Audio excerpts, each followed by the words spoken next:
Now, I do want you to look at this article here from the CBC. The headline is New Year, Same Old Expensive Rent in Toronto. Why aren't we fixing this? New report says average rent for one bedroom in Toronto is now over $2,000, higher than Vancouver. So that was really the kicker that a lot of people picked up on this past week, is this idea perhaps that Toronto is now more expensive than Vancouver as a city to rent in. The data, once again, comes from PadMapper. And again, because PadMapper is an aggregator, it's pulling data from other websites out there. It's not necessarily the Bible for all things rental, but they certainly are a good site to look at. So anytime I see headlines related to PadMapper data, again, I just want to put the disclaimer out there for all the investors watching to take this data with a grain of salt. It is useful. It certainly is interesting to look at, but this is not like something coming from Urbanation or CMHC or the Toronto Real Estate Board, where the data is much more robust, you could say.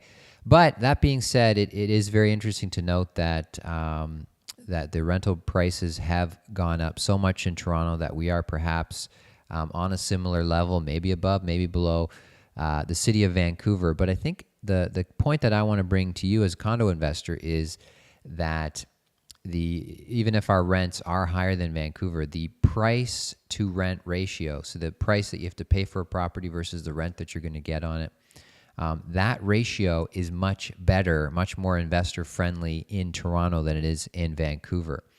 And this is something that we've talked about on the podcast in the past, and I've interviewed other my colleagues and people from Vancouver in the past. And in conversations with them, the thing that they're most surprised about when they look at the Toronto market is, wow, you can get really high rents here compared to the price you're paying. In contrast, in Vancouver, you're getting a much lower rent compared to the price you're paying, a much higher price. So it all adds up to much better cash flow, much better ROI in Toronto than you're going to get in a city like Vancouver.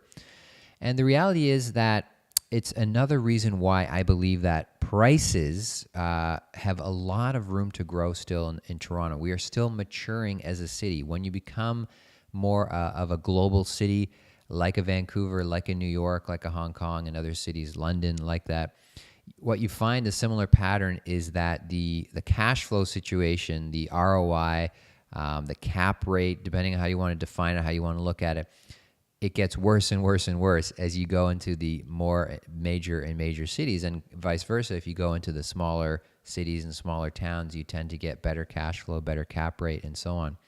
So all in all, the ROI, the potential for investors is still very, very strong in Toronto, especially when compared to any other city in Canada. I do believe that Toronto and the core of Toronto is still the absolute best place that you can invest your money in 2018.